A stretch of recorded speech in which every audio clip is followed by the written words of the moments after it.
इंसाफ कायम करने के लिए तुम्हें लड़ना भी पड़े तो यह है अल्लाह के रास्ते में लड़ना।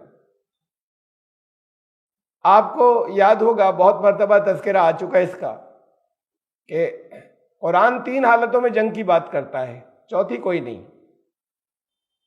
या तो किसी ने हमला किया हो अपने डिफेंस में बचाव के लिए, या किसी कौम के साथ में एग्रीमेंट हो, मुआहदे हो, संधि हो, और उनकी तरफ से ब्रीच ऑफ एग्रीमेंट हुआ हो, संधि की खिलाफ वर्जी मुआहदे की उनकी तरफ से हुई हो, तो फिर कुछ नहीं कह सकते, उसको यही माना जाएगा कि उन्होंने हमला किया। कि जिसने मुआहदे की खिलाफ वर्जी की वो कभी भी अचानक हमला कर सकता है, बेखबरी के अंदर कहीं और दूसरे हमला करें उनका साथ दे सकता है, खुद साजिशें कर सकता है। उनके लिए जैसे भी हालात हो और जैसी भी अपनी सिचुएशन हो, जंग करें या अभी रुके रहें, चॉइस दे दी गई है।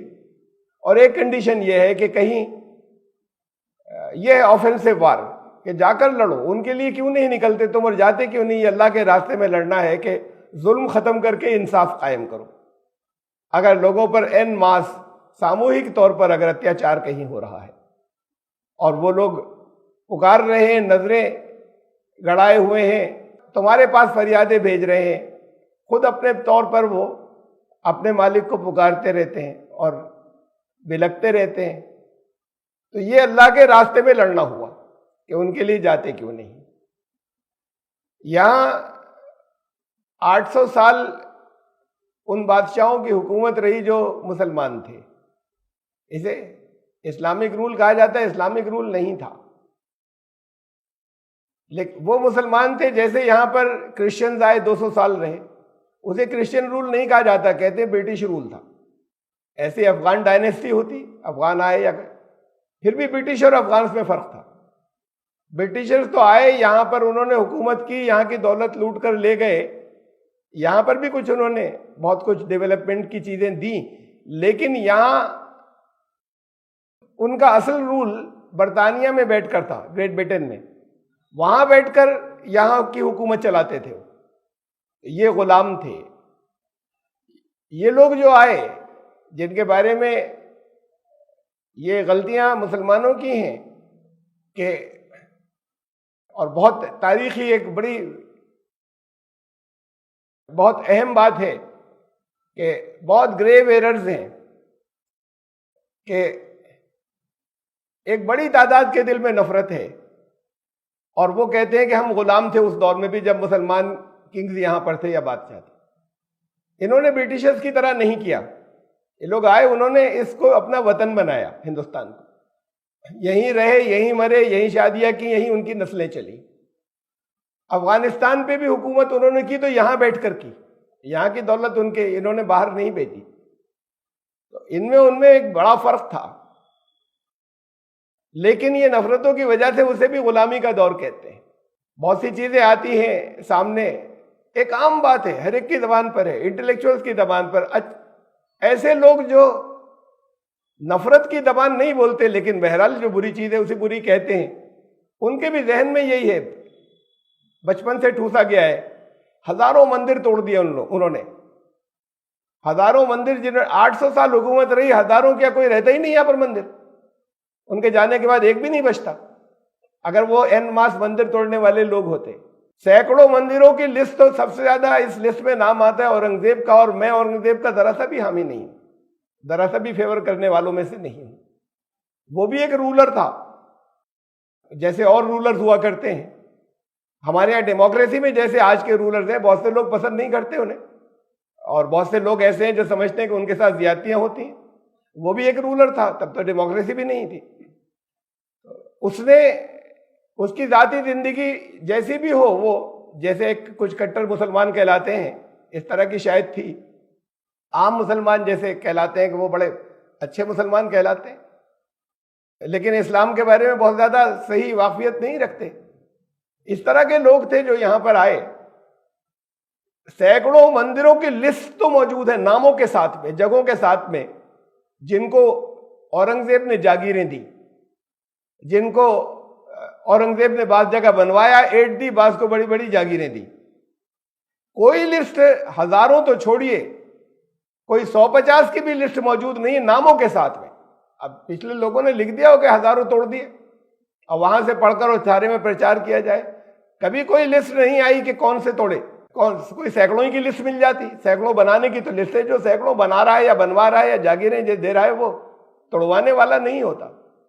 हाँ, कुछ मंदिरों को तारीख, वो बिल्कुल ऑथेंटिक तारीख के अंदर है कि चंद मंदिरों के ऊपर एक दो पर हमले भी किए। ये उस एक दो का नाम है जिसकी वजह से सारे के अंदर ये प्रचार किया गया, और वो एक दो साजिशों के गढ़ थे।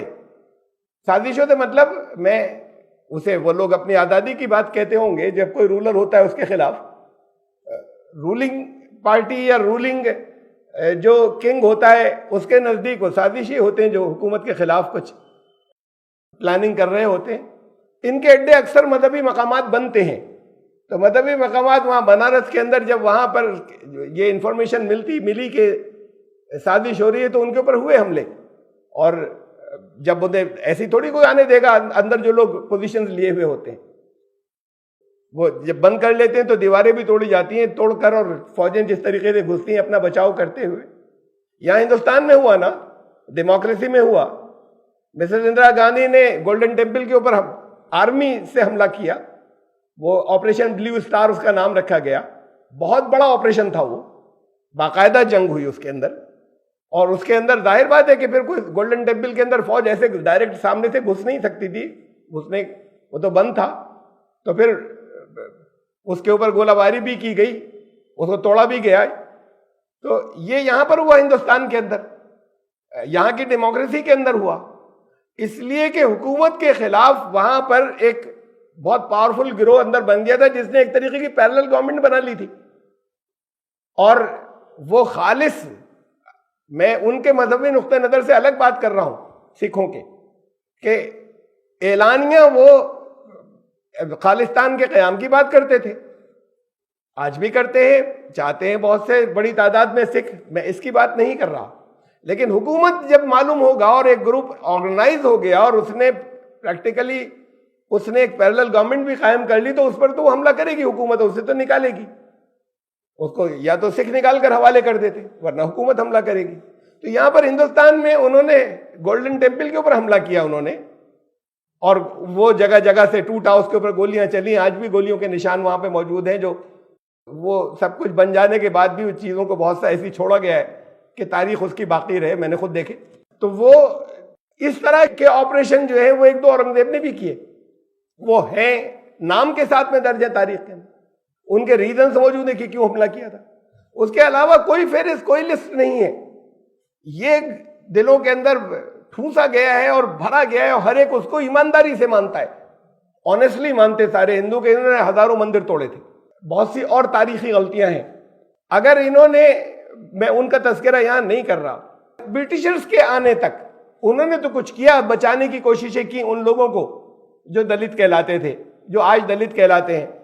और उस वक्त वो हरिजन भी गांधी जी ने नाम दिया था, और उससे पहले के जो शूद्र कहलाते थे पहले, तो उनको बचाने की कुछ बातें उन्होंने थोड़ी बहुत की ब्रिटिशर्स ने, इन्होंने नहीं किया जो मुस्लिम रूलर्स थे। इनका ये उनके मजहब का अंदरूनी मामला है। तो दिल्ली में तख्त के ऊपर तो वो रूलर्स बैठे, लेकिन गांव गांव के अंदर रूल जो था वो उनका था, जो ऊंची जात वाले जो उनके ऊपर जुल्म करते थे उसमें ये दखल नहीं देते थे। अगर इन्होंने दखल दिया होता उस जुल्म को, ये इसलिए कि कुरान कहता कि जुल्म तुम्हें रोकना था, उनके पास पावर थी। तो अगर तुम्हारे पास पावर हो, अगर किसी दूसरे मुल्क में होते तो तुम फौज लेकर हमला करते सिर्फ इसलिए उनको बचाने के लिए। कुरान तो ये कहता है। आज की तारीख कुछ और होती अगर ऐसा किया होता, नहीं किया उन्होंने। लेकिन ये हुक्म कुरान का था कि अगर जो दबे कुचले लोग हैं उनको बचाने के लिए जंग भी करनी पड़े तो जंग तुम्हें करनी है, उनके लिए लड़ना है, उनके हुकूक के लिए। और इसे कहा कि ये अल्लाह की राह में लड़ना है, फी सबीलिल्लाह। ये जंग अल्लाह के रास्ते में जंग होगी, इसलिए कि ये इंसाफ और अदल कायम करने के लिए है। अल्लज़ीना आमनू युकातिलूना फी सबीलिल्लाह, जो ईमान लाने वाले हैं वो अल्लाह के रास्ते में लड़ते हैं, जब लड़ाई की जरूरत पेश आए तो लड़ते हैं। वल्लज़ीना कफरू युकातिलूना फी सबीलित तागूत, और वो लोग जो कुफ्र के निज़ाम पर राजी हैं या कुफ्र का निज़ाम फैलाना चाहते हैं वो लड़ते हैं तागूत के रास्ते में। शैतान के रास्ते में।